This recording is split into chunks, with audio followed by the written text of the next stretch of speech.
Pergunta e resposta. Como se explica a expressão o seio de Abraão em Lucas capítulo 16?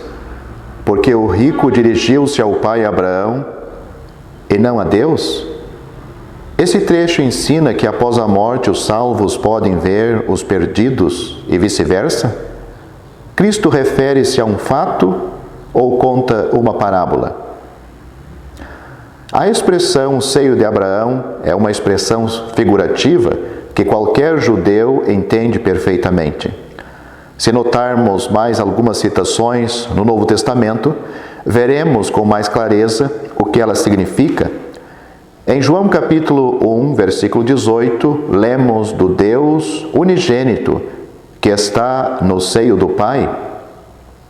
Outra vez, lemos em João capítulo 13, versículo 23, que um dos seus discípulos reclinava-se no seio de Jesus. Neste caso, infelizmente, a versão atualizada não traduz, mas interpreta. A ideia é de intimidade. João estava tão perto do seu Senhor naquela última Páscoa, reclinado no seu seio.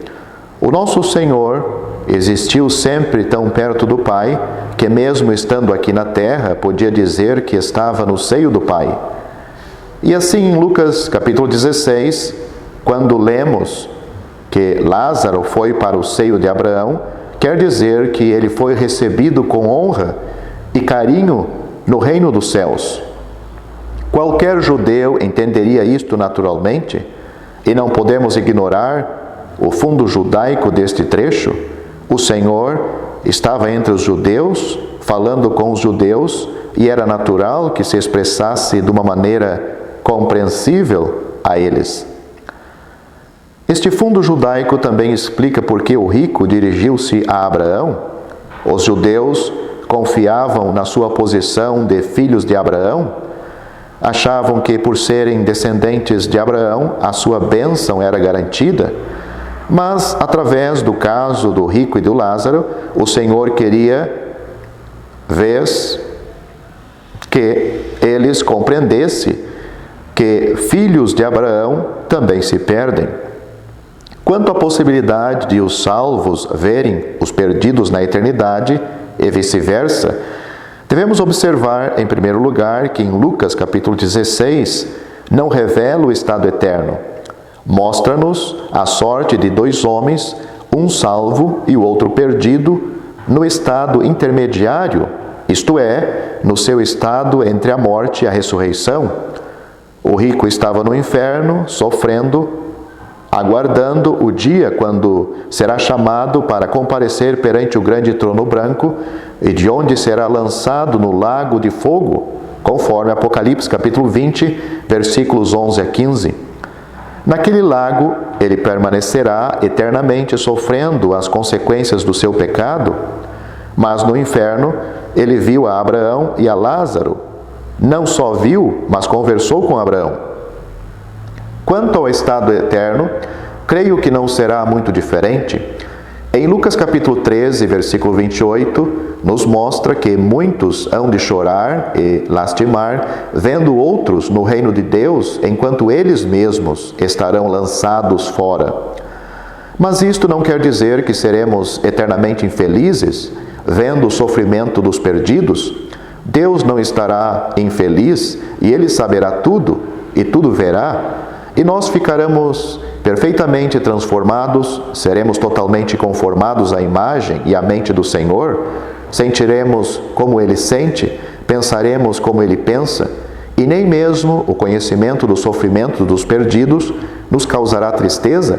Estaremos em pleno acordo com os feitos de Deus, reconheceremos que os seus juízos são perfeitos, diremos amém à condenação dos incrédulos, e estes mesmos hão de reconhecer que recebem o que os seus feitos merecem. Mas não vamos ficar assistindo o sofrimento dos perdidos, nem mesmo as glórias do céu serão atração para nós naquele dia. Teremos uma ocupação melhor e mais sublime. Ocupar-nos-emos com aquele que nos amou até a morte, o nosso amado Salvador. Sobre a realidade deste trecho não pode haver dúvida. Muitos querem fugir à sua realidade terrível, dizendo que é apenas uma parábola, uma comparação. Mas eles se esquecem de que parábola representa algo real e as figuras usadas em Lucas capítulo 16 têm que apresentar algo terrível. Tormento, fogo, remorso, desespero não são figuras do descanso da inconsciência, muito menos da felicidade. São figuras de sofrimentos indescritíveis e intermináveis. Acredito que o Senhor Jesus estava falando de um fato. O rico não era uma pessoa imaginária, realmente existiu, e Lázaro também. E a verdade deles, bem como as suas respectivas mortes, sucederam exatamente como o Senhor contou. Porém, ao descrever a sorte deles no além-túmulo, era necessário usar linguagem figurativa, pois a linguagem terrestre não pode expressar condições espirituais e eternas. O rico falou da sua língua, falou do dedo de Lázaro, mas ambos estavam sem corpos. Deus descreve as realidades do além-túmulo em nossa própria linguagem, a fim de que pudéssemos ter uma compreensão daquilo que nos espera. Os tormentos daqueles que morrem sem Cristo são indescritíveis. As alegrias daqueles que morrem em Cristo são indizíveis. Prezado amigo, examine-se bem à luz das realidades do céu e do inferno e veja se você é salvo. Ser batizado e membro da igreja não é suficiente. Importa-vos nascer de novo. João capítulo 3, versículo 3.